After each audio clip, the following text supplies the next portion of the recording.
J'organise des séjours des packages qui prennent en compte toutes les étapes du séjour, c'est-à-dire l'hébergement, le côté véhicule de location si besoin, les services des guides bien entendu et la possibilité de mettre à disposition du matériel.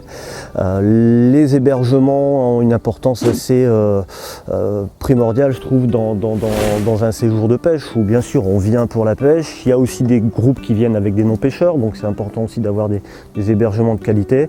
Ils sont tous situés au bord de l'eau, au bord du Locairn, dans un périmètre d'une dizaine de kilomètres autour de Bellic.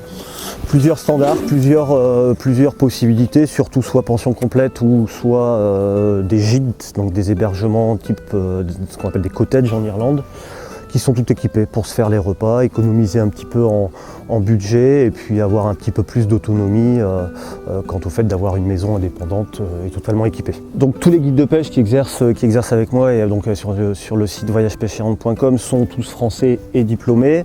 C'est important d'avoir cette vision professionnelle du métier, hein, ça ne s'invente pas.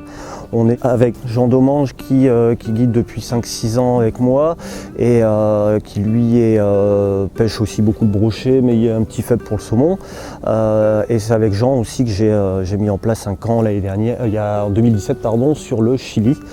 Axel Julien qui a passé qui sort de formation il y a 2 ans et qui vient de terminer sa 2e saison et qui est moucheur à la base mais s'est bien mis au brochet. Et il y a ce besoin ici d'être polyvalent quant à la mixité des espèces et des techniques. Voilà. Il y a quelques guides qui viennent ponctuellement 2-3 semaines par an selon leur dispo. Je pense à Glenn Delporte qui pêche beaucoup à la mouche dans le sud-ouest et puis Benoît Pierrer, Lionel Fumagalli. 4 guides principaux et quelques autres guides qui viennent plus ponctuellement. Quant au matériel mis à disposition, on travaille avec Sainte-Croix pour les cannes carnassiers, distribuées par Florida Fishing en France.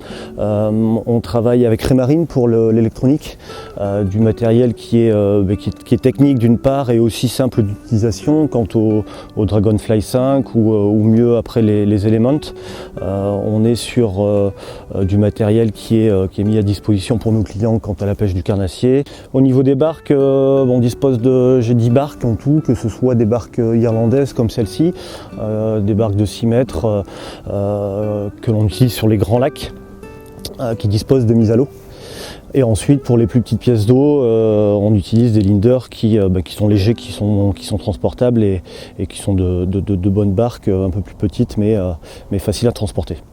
Bon bah voilà ce qu'on trouve en Irlande. C'est en partie pour ça qu'on vient, hein, pour le plaisir. Pour ça. C'est pas un énorme poisson, mais c'est un poisson qui est bien calibré, bien proportionné. On veut tous des maîtres, mais bon déjà, cette taille c'est déjà pas mal. Bon bah qu'est-ce qu'on dit bienvenue en Irlande. On dit va chercher ta grand-mère.